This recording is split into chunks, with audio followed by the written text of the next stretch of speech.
Mateus capítulo 11, verso 1, quem achou, diga amém. Assim nos diz a palavra do Senhor. E aconteceu que, acabando Jesus de dar instruções aos seus 12 discípulos, partiu dali a ensinar e a pregar nas cidades deles. E João, ouvindo no cárcere, diga bem forte, João ouviu no cárcere falar dos feitos de Cristo, enviou 2 dos seus discípulos a dizer-lhe, a indagar-lhe, a questionar-lhe, a perguntar-lhe: és tu aquele que há de vir ou havemos de esperar outro? E Jesus respondendo disse-lhe: ide e anunciai a João as coisas que ouvis e vedes. Faz assim com o pastor, ó. Ouvis e vedes. Amém? Um aplauso bem bonito para o Senhor.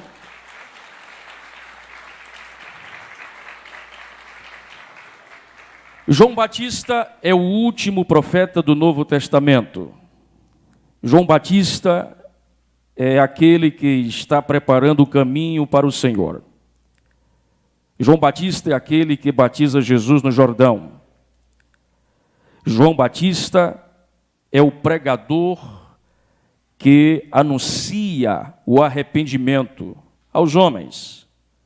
Uma vez que o contexto bíblico que lemos apresenta-nos um João Batista que denunciou um pecado. E o resultado disto foi o cárcere. João está no cárcere, após a denúncia do adultério de Herodes.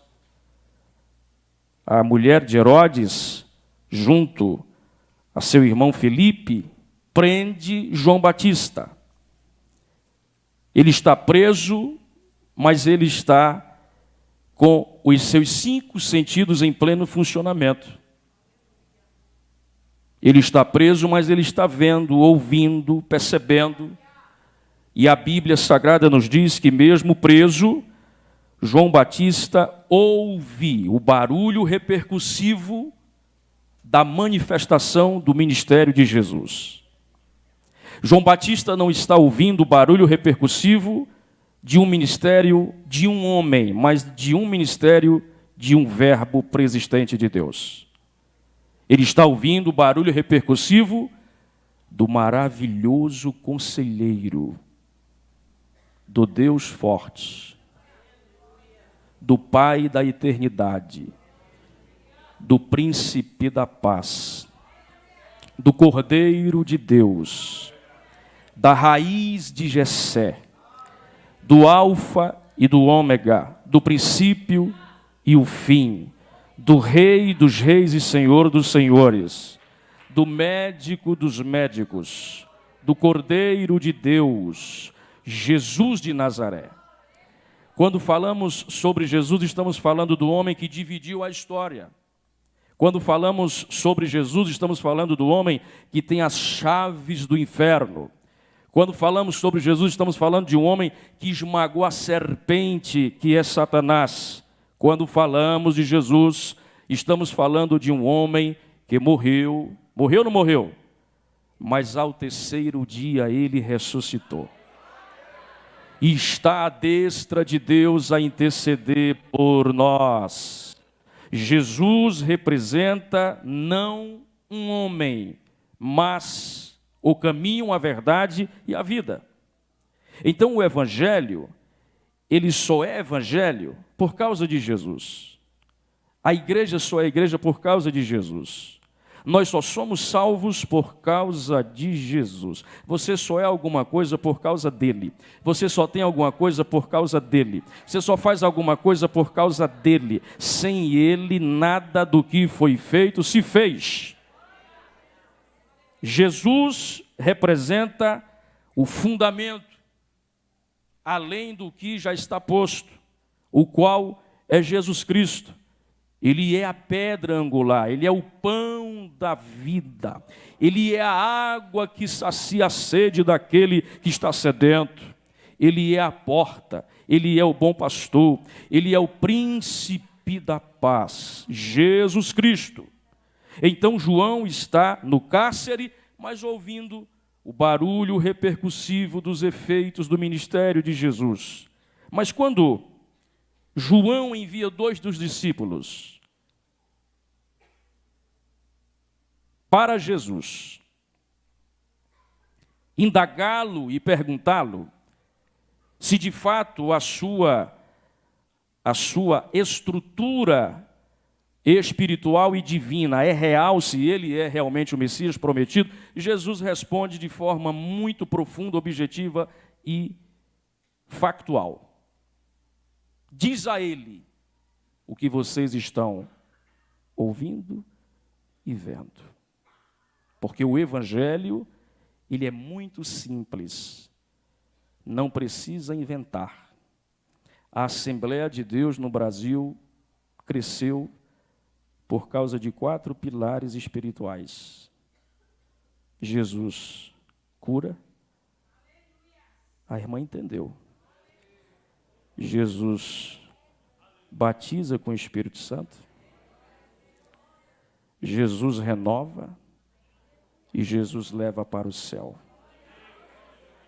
Não precisa de filosofia vã. O ímpio não vai entender argumentos antropológicos, argumentos filosóficos, mas o ímpio, quando ouve Jesus salva, cura, liberta, batiza com o Espírito Santo e leva para o céu, ele recebe a palavra de bom grado. Então a Bíblia diz que Jesus responde aos 2 discípulos: olha, vai a ele e diz o que vocês estão ouvindo e vendo. O que foi que eles estavam ouvindo e vendo? Veja o verso de número 5. Os cegos, vamos lá rapidinho, os cegos veem. Primeiro efeito do Evangelho, o primeiro efeito do Evangelho, percepção espiritual. Eu trago para vocês uma palavra bíblica, uma palavra cristã, evangelística, porque há 3 princípios primordiais nas Sagradas Escrituras. As coisas mais fáceis, olha para o irmão, as coisas mais fáceis. O que são as coisas mais fáceis? Está na categoria do plano da salvação, a soteriologia. Ok? Quem entendeu, diga amém. As coisas menos fáceis, diga para o irmão, as coisas menos fáceis. Está na categoria dos dons espirituais. Já começa a dificultar, sim ou não? Terceiro princípio, as coisas mais difíceis. Está na categoria da escatologia bíblica. Eras eternas, estado intermediário, juízo, a vida eterna. Então, é um ambiente que é difícil de se acessar. Mas a Bíblia Sagrada, ela se resume em Jesus. Ah, mas eu sou pré, eu sou pós, eu não vou passar na grande tribulação? Não, mas eu vou passar. Não importa se você é pré, não importa se você é pós, o importante é que Jesus vai voltar. E nós seremos arrebatados no abrir e fechar de olhos, ao soar da trombeta, receberemos o corpo glorioso e subiremos ao encontro de Jesus na eternidade. A dificuldade somos nós que produzimos, porque o efeito primordial do Evangelho é a percepção. Jesus está dizendo, assim brilha a vossa luz diante de quem? Dos homens, para que eles vejam. Quando Eliseu está passando em frente à casa da viúva, o que é que ela diz? Eu tenho visto que este que passa é um santo homem de Deus. Olha para o irmão e diz para ele, tem alguém te observando. E o efeito primordial do Evangelho, que é a percepção espiritual, outorga aos homens a capacidade de eles enxergarem a nossa vida pela percepção espiritual. Porque Paulo diz que nós somos uma carta fechada, amém? Não, nós somos uma carta aberta. Se está fechada, não pode ser lida. Se está aberta, está exposta e digna de observação. Se eu sou uma carta aberta, eu posso ser lida. Mas o que é que os ímpios estão lendo em mim? Qual é a leitura que eles fazem? Aonde está o maior pregador do mundo? Você sabe quem é o maior pregador do mundo? É aquele que produz um bom testemunho. A pregação que mais gera efeitos espirituais na raça ímpia é o testemunho. Tem um homem na Bíblia que nunca falou, mas o seu testemunho e a sua vida falou mais do que as palavras. Lázaro. Jesus ressuscitou Lázaro, sim ou não? No terceiro dia? No quarto dia. E quando Jesus ressuscita Lázaro no quarto dia, este milagre quebra uma cultura do judaísmo. Jesus, judeu, ressuscitou no terceiro dia. Isto é uma cultura. Ninguém podia ressuscitar depois do terceiro dia. Jesus ressuscita Lázaro no quarto dia.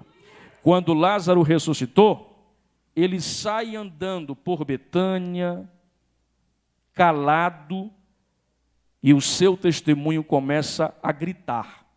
As pessoas olham para ele e sabe o que elas dizem? Este é Lázaro. Estava morto, mas reviveu. Estava morto, mas reviveu. Quantos aqui têm familiares não evangélicos? Levantem as mãos. Na galeria, olha aí, ó. Quanta gente. Familiares não evangélicos. Se o seu familiar é católico, protestante, romano, mariólatra, aquele do terço, se você apresenta o evangelho de forma imposta, você vai perder ele. Qual é a estratégia? O silêncio e o comportamento e o testemunho. O evangelho vai gerar a percepção espiritual. Jesus disse, os cegos veem, os cegos veem. A cegueira representa o fechamento da visão da órbita ocular. Se eu não estou vendo, eu não estou percebendo. Se eu não estou percebendo, eu não estou observando. O que faz um grupo de pessoas aos domingos, e quando eu estava vindo para cá, só o que eu vi em São Paulo foi crente passando de um lado para o outro, de gravata, de paletó, de vestido, com Bíblia na mão, todo mundo feliz. O Brasil para todos os domingos, as igrejas lotadas, e o povo ímpio fica perguntando, o que esse povo faz tanto dentro desses prédios? Foi isto que conduziu Zaqueu à curiosidade. Ele subiu na árvore para ver Jesus passar. Sim ou não? A salvação gera curiosidade. E Jesus passa, só que ele para na árvore onde Zaqueu estava. E o que é que Jesus diz? Zaqueu, desce devagarinho. Amém? Não. Jesus diz, Zaqueu, desce depressa, porque me convém entrar, pousar, residir, acessar a tua casa, a tua casa, a tua casa, a tua casa, a tua casa, a tua casa. Jesus está dizendo, somente eu tenho a capacidade de prescrutar a alma humana. O que as ciências não fazem, Jesus faz. O que a psicologia não faz, Jesus faz. O que o direito não faz, Jesus faz. O que o governo humano não faz, Jesus faz.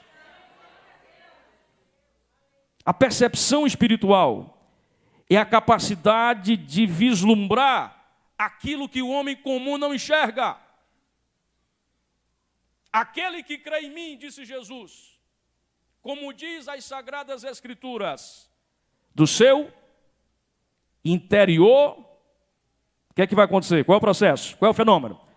Fluirão rios de águas mortas. Amém? Fluirão rios de águas vivas. Se as águas estão vivas, o Espírito está residindo. Se o Espírito está residindo, eu sou casa espiritual. Se eu sou casa espiritual, eu sou templo e morada do Espírito Santo. Se eu sou templo e morada do Espírito Santo, eu vou e ele vai. Eu volto, ele volta. Eu fico, ele fica. E eis que estarei convosco todos os dias até a consumação dos séculos. O que é o evangelho? É percepção espiritual. O que é o evangelho? É estabilidade espiritual. Os cegos veem, os coxos andam. Andar é verbo, verbo é ação. E ação é estabilidade. E estabilidade é equilíbrio. O planeta Terra está em equilíbrio.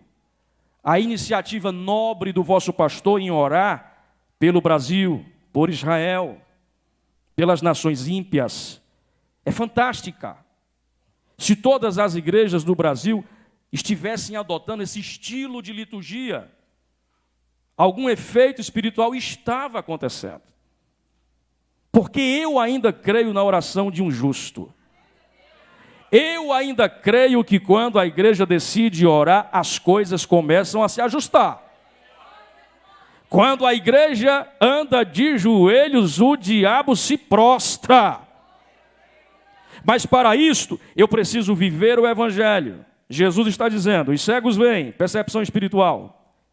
Os coxos andam, estabilidade espiritual. O que é coxo no latim? Manco. O coxo não possui estabilidade para se manter e ouvir, portanto, depende de outrem. Ele é dependente de alguém para ir, para vir, ele não tem autonomia. Se nós vivemos em um país democrático, a civilização me dá o direito de ir e vir. Nós estamos vivendo uma censura no Brasil. Por mais que rasguem a legislação, mas nós temos o direito de nos pronunciar. Amém? O evangelho não oprime ninguém. O evangelho gera liberdade. Pega na mão do irmão e diz para ele, você está livre das amarras de Satanás. Diz para ele, você está livre. Paulo escrevendo para a igreja da Galácia do Sul, porque Paulo não escreve para os Gálatas, Paulo escreve para a igreja da Galácia do Sul, Paulo não escreve para os romanos, Paulo escreve para a igreja em Roma, Paulo não escreve para os coríntios, Paulo escreve para a igreja que estava em Corinto, Paulo não escreve para os filipenses, Paulo escreve para a igreja que estava em Filipos. Então Paulo escrevendo para um conjunto de igrejas, um compêndio de igrejas na Galácia do Sul, ele diz, para a liberdade foi que Cristo nos libertou. Permanecei, pois, firmes, olha a estabilidade, e não vos submetais de novo a julgo de escravidão. Sabe o que é que Paulo está dizendo? Eu posso continuar? Sabe o que é que Paulo está dizendo? Quem tem Jesus está estável. Eu vi aqui o cantor marchando, pulando e batendo o pé no chão. Eu gostei desse troço. Se aqui fosse um púlpito de madeira, correria o risco de o púlpito cair, sim ou não? Esses pulos que ele deu aí, se fosse num púlpito de madeira, nós estávamos lá embaixo. Mas o que fez? Ele ter a convicção de que pode pular aqui em cima, ó. Alvenaria, firmeza, rocha. Jesus diz que o homem insensato edificou a sua casa na areia e veio a tempestade, porque a tempestade é inerente de todos nós. A vida é cíclica, uma hora estamos embaixo, outra hora estamos em cima. As tempestades fazem parte da vida, mas a tempestade atingiu a casa do homem insensato. Só que ela estava edificada onde? Na areia. Foi o que aconteceu? Caiu. Mas o homem prudente edificou a sua casa onde? Aonde? Aonde? Na rocha. E veio a tempestade e a casa balançou, mas não caiu. Diz para o irmão, balança, mas não cai. Diz para ele, balança, mas não cai. Balança, mas não cai. Balança, mas não cai. É estabilidade que o evangelho gera no homem. Os coxos andam. Estabilidade espiritual.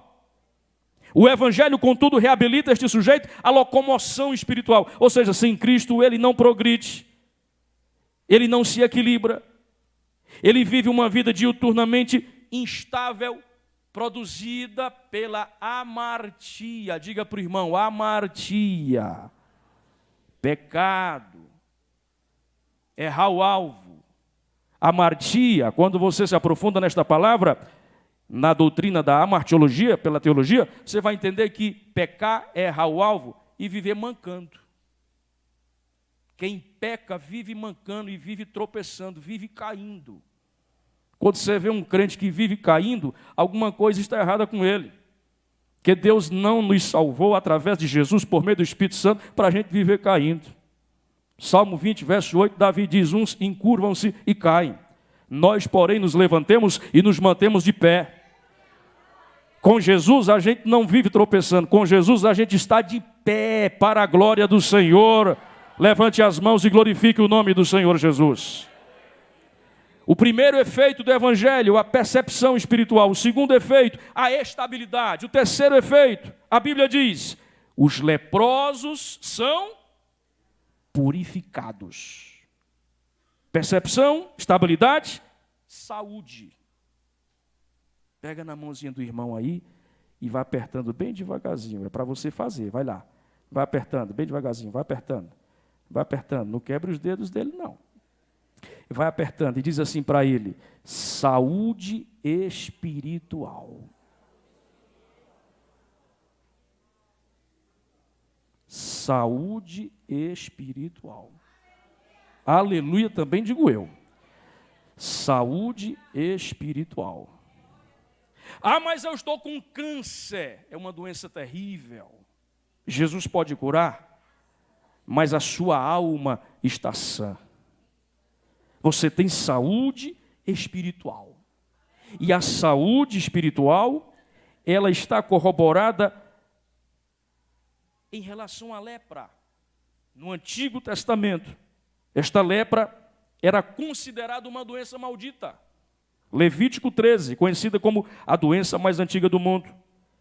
E ela vem afetando a humanidade há pelo menos 4.000 anos, tendo os seus primeiros registros conhecidos encontrados no Egito, datando 1350 a.C. A lepra é a representação do pecado que é imundo, impuro e maldito, só que ela é imperceptível. Começa com uma mancha pequenininha e vai se avolumando. Daqui a pouco ela toma de conta do corpo e ela destrói a saúde biológica das pessoas. O pecado, ele se assemelha à lepra. Há 733 tipos e classes de pecado na Bíblia.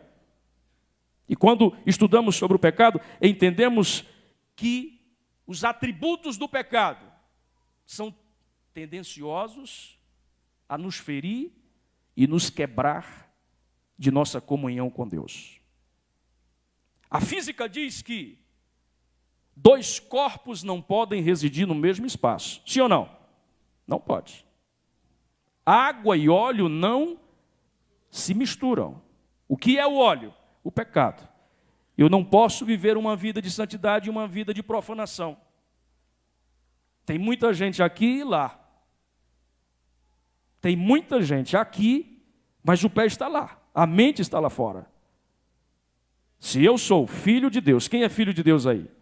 Quem tem o seu nome escrito no livro da vida? Quem quer ir para o céu? Então, o efeito do Evangelho vai gerar em você, e já gerou em você, a saúde espiritual. Se eu tenho saúde, eu tenho vida. Se eu tenho vida, eu não tenho necessidades básicas. Se eu não tenho necessidades básicas e deficiências espirituais, eu não preciso de remédios compostos de agrotóxicos maléficos ao nosso corpo. Porque nenhum remédio cura enfermidade nenhuma. Você sabe o que é que o remédio faz? Ele alivia por um momento a dor. Mas eu conheço um médico, desculpe, eu me equivoquei.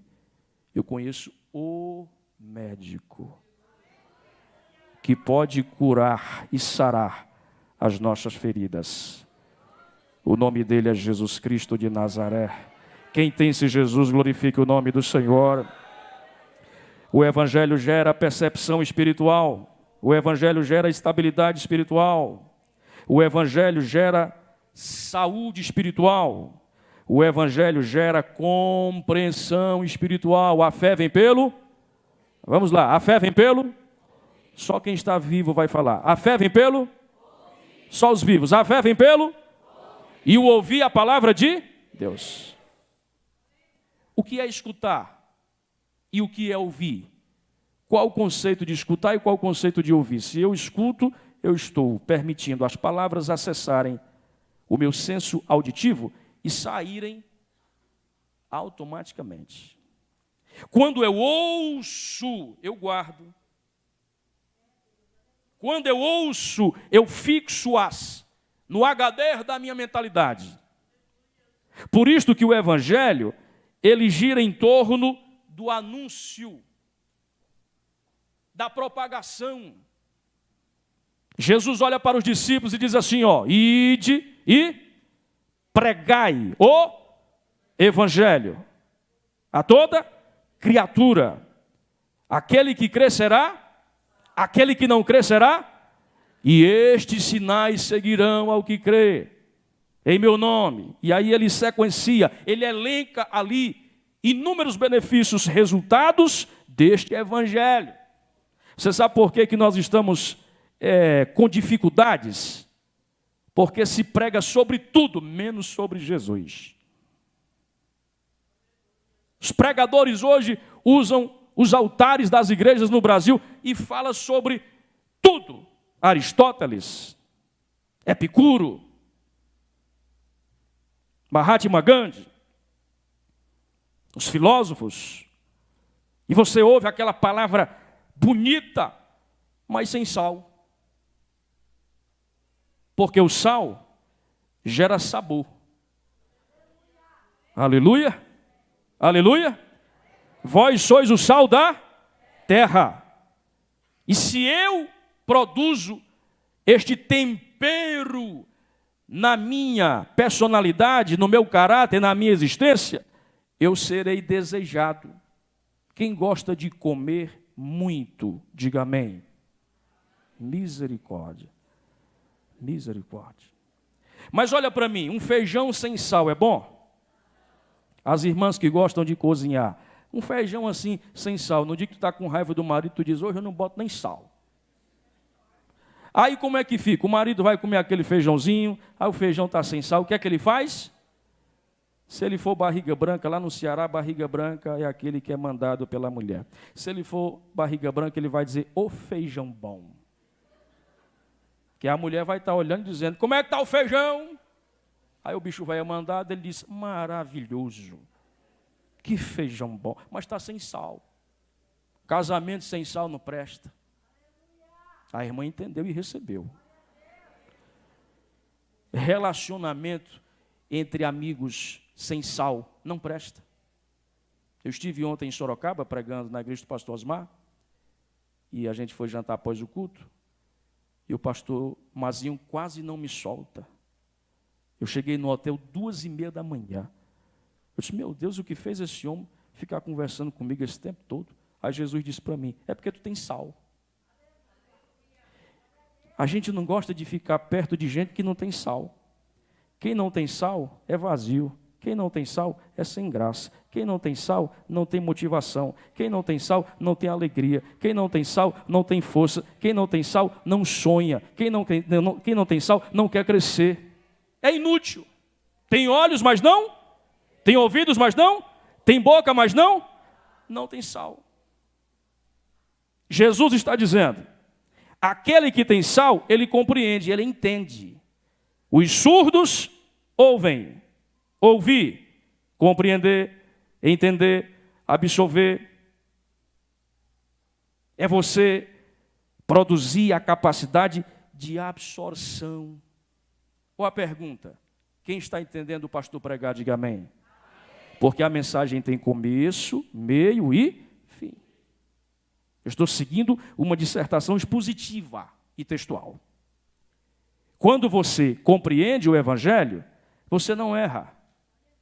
Quando você compreende a medicina e você entende o que eu estou falando, sabe o que é um médico lá no Ceará? Solicitar a uma enfermeira aplicar sopa na veia de uma mulher? Você sabe o que é que isso significa? Ele não estudou como era para estudar. E geralmente quando a gente vai se consultar com um médico novinho, a gente já fica com medo, sim ou não? Meu Deus, o que é que vem aí? Quando você olha para a cabeça e não vê cães, cabelos brancos, você já fica com medo. Meu Deus. E geralmente os novinhos começam a passar uns 30 remédios. É ou não é, irmão? E o pobre do irmão, sem entendimento, compra as 30 caixas de remédio. Vai direto para o buraco.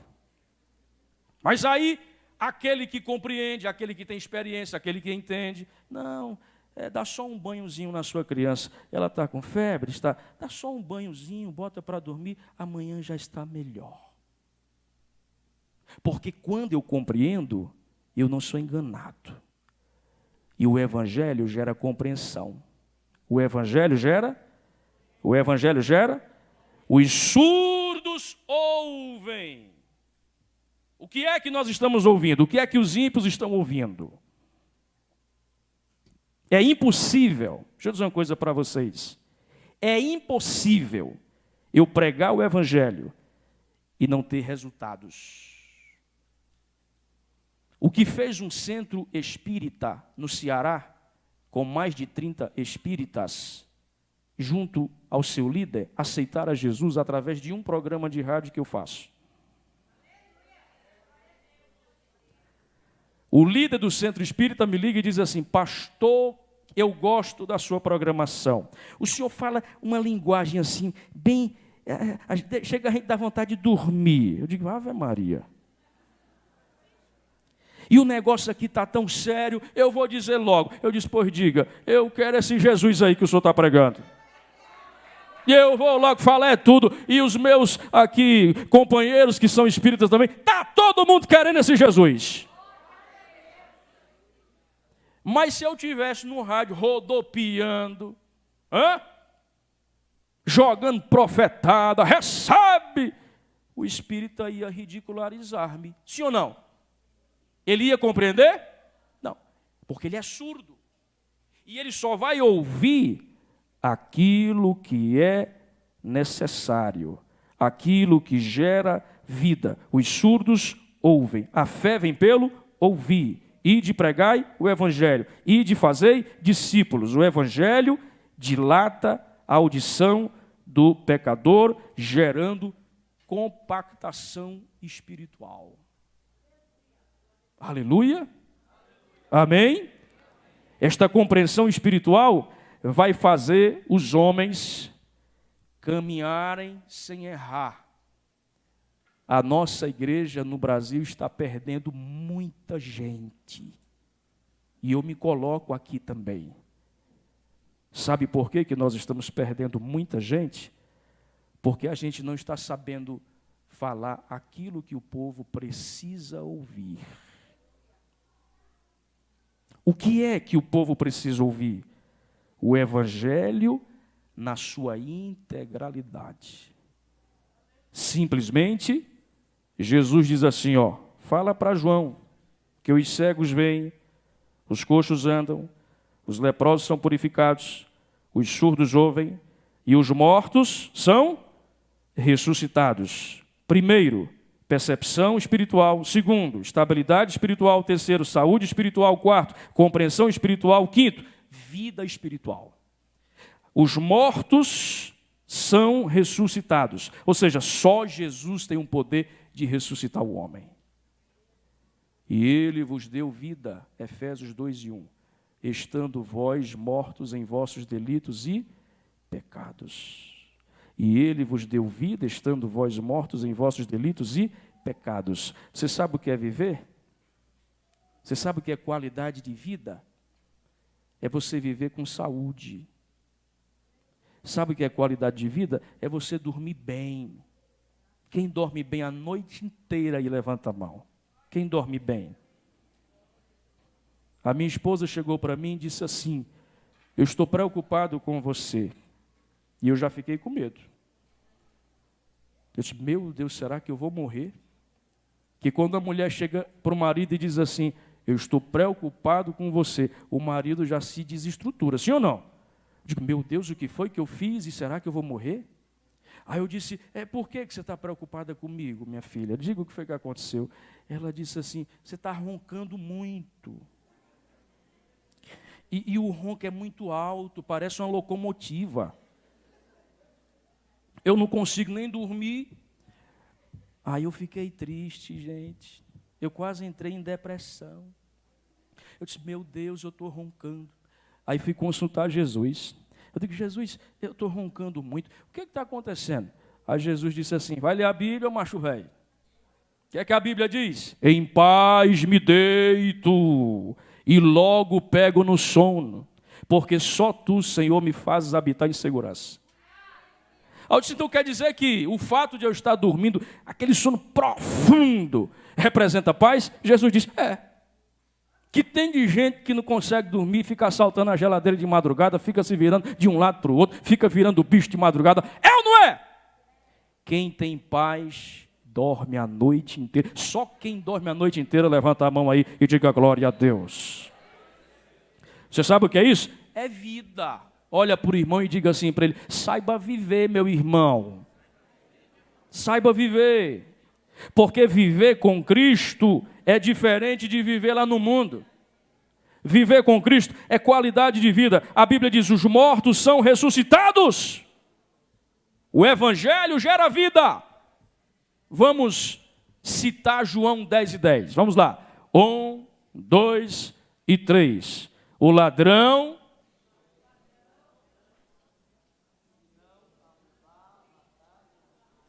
Toda a igreja, vamos lá, está no telão, ó. 1, 2 e 3.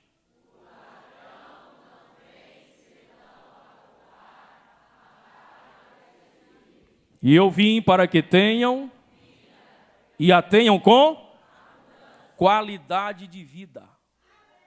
Uma coisa é viver, outra coisa é viver com qualidade. Se você diz assim: posso falar? Posso falar? Pai do Senhor, varão, lá no Ceará é assim: ô varão de fogo. Pai do Senhor, como é que tu está? Aí o irmão: só pela graça. Então alguma coisa está errada. Porque quem vive em qualidade de vida não fica falando assim. E a fisionomia já é uma fisionomia caída. Então só pela graça, irmão, ora por mim, está tudo fechado. Faça isso não. Quando eu tenho Jesus... Pai, Senhor, varão, como é que tu está? Só no céu, só na bênção. Porque quando a sunamita chega lá, aí Eliseu diz assim: vai tudo bem contigo? Ela disse: vai. Teu marido, o bichinho já estava 7 palmos de terra lá abaixo, morto. Ela diz: vai tudo bem. E o teu filho também morreu. Ela diz: vai tudo bem. Amém? Quem tem vida anda oponente. Enche o peito aí, todo mundo aqui de Jandira, vai. Os obreiros, a igreja, vai, enche o peito. E diz assim, ó: eu sou filho de Deus. Crente que tem vida não anda moribundo, triste. Amém, irmão? Dê um sorriso bonito para a pessoa que está ao seu lado, bonito. Sorria para ela. E diga assim para ela: você tem vida abundante em Jesus. Aleluia, glorifique o nome do Senhor. Vida espiritual, os mortos são ressuscitados. 6º lugar, e aos pobres, e aqui eu encerro, é pregado o quê? O Evangelho. Você sabe o que é isso? Gente, prosperidade. Um infeliz do cão, lá no Rio Grande do Norte, fui ministrar numa igreja, e após o culto ele chegou para mim, aqueles teólogos, sabe? Cheio de conversa, e disse assim: pastor, o que é prosperidade para o senhor? Eu digo: vixe, para que esse abuso? Que eu só disse aí que Jesus não está na prosperidade. Eu disse: está não. Jesus está na prosperidade espiritual. Pois me prove. Paulo disse: Você não lê Bíblia, não? Eu aprendi a viver feliz em toda e qualquer situação. Isto é prosperidade. É viver feliz com o que Deus dá. É viver feliz com o que Deus dá. É viver feliz com o que Deus dá. O que é que tem hoje? Pão e água. Graças a Deus. Louvado seja o nome do Senhor. Foi o que Deus supriu e proveu para hoje. Amém. O que é prosperidade espiritual? E aos pobres é pregado o evangelho. Ser próspero para o sistema atual é ser rico, está na pompa. E as pessoas nos julgam pelo nosso relógio, pelo nosso sapato, pela nossa roupa, sim ou não? Pelo nosso carro, sim ou não? É. Mas Jesus é diferente. E Jesus nos ensina que ser próspero é ter a garantia da salvação. Curve sua cabeça em nome de Jesus. Levanta a mão, só quem está afastado da igreja. Só quem está afastado da igreja, levanta a mão. Só quem está afastado da casa de Deus. Levanta a mão assim. Você que está longe da casa do Senhor. Pastor, estou longe da casa de Deus há 1 ano, há 3 anos, há 1 semana, há 15 dias. Eu me afastei ontem da igreja. Aonde você está? Acena aqui para mim. E diz: pastor, sou eu que estou afastado da igreja. Eu quebrei a comunhão com o meu Deus. Há alguém entre nós? Insisto mais um pouco. Há alguém entre nós que está afastado da casa de Deus, da comunhão com o Senhor? Levante a sua mão. Pergunto agora quem não é evangélico e nos visita na noite deste dia. Tem alguém aqui não evangélico? Deixa eu conhecer você. E nos visita na noite deste dia. Há alguém não evangélico? Levanta a mão. Não há?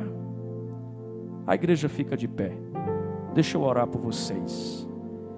Coloca a mão no coração. Quem precisa de oração? Quem precisa de oração? Quem precisa de oração? Coloque a mão no coração. Deus eterno, Pai santo e justo, obrigado porque nós fomos alvos dos efeitos deste evangelho. Nós fomos, ó Deus, vistos por Ti. Neste momento eu entrego a vida dos Teus filhos. A igreja do Belém aqui em Jandira, na pessoa do pastor Heber. Te peço, ó Deus, que os projetos que o Senhor tem posto no seu coração sejam executados. Que o Senhor envie recursos e que o Teu nome seja adorado neste lugar. Esta cidade será tomada por Tua glória através deste farol chamado Assembleia de Deus Jandira. Eu profetizo no nome de Jesus que o grande avivamento tão esperado para esta igreja, o Senhor vai realizar ainda este ano. Quem crê, quem crê, quem crê? Ainda este ano, até o dia 31, Deus vai mudar a história deste trabalho. Trabalho emergente, crescente, mas Deus vai permitir acontecer uma explosão de avivamento. Uma explosão de avivamento. E você sabe quem Deus vai usar? Eu e você. Nós faremos parte desta revolução espiritual. Eu abençoo as famílias. Eu abençoo aqueles que estão nos hospitais se convalescendo, sofrendo, precisando de uma intervenção, de um milagre do Senhor. Nos ajuda, precisamos de Ti. O mundo está por um fio. Israel é o relógio da igreja. Jesus disse: olhai para a figueira e para todas as árvores. Israel é a figueira. A qualquer momento, Senhor, a 3ª guerra mundial pode acontecer no mundo. Mas a igreja do Senhor Jesus está guardada e protegida. Porque daqui a pouco os céus vão se abrir. E o Filho do Homem descerá com poder e grande glória. E nós receberemos um corpo glorioso. E subiremos ao encontro de Jesus na eternidade. Só quem vai subir, só quem quer subir, levante as mãos e durante um minuto glorifique o nome do Senhor. Durante um minuto glorifique o nome do Senhor. Quem fará parte do grupo que vai subir? Quem está esperando aquele grande dia. Abre a boca e glorifique o nome de Jesus. Rabadagassuri cantarapatagassuri candarai. Ramandagassuri candaramanagarrasso. Xaracandaramanagarrassuri candalamanagahasso. 30 segundos de glorificação. Levante as mãos, levante as mãos. Só quem é espiritual, só quem está discernindo o que Deus está realizando aqui esta noite, só quem está entendendo, prescrutando o que Deus está fazendo aqui. O Senhor está levantando mortos, renovando crente, dando visão de águia a quem não tinha, compreensão espiritual, vida espiritual. Receba em nome de Jesus autoridade. Os obreiros recebam a autoridade de Deus para os vossos ministérios, em o nome de Jesus. Diga após mim: Senhor Jesus, Senhor Jesus, eu entrego a minha vida em tuas mãos. Faz da minha vida o que tu quiseres, em nome do Senhor. Diga amém e aplauda o Senhor com alegria. Que Deus abençoe.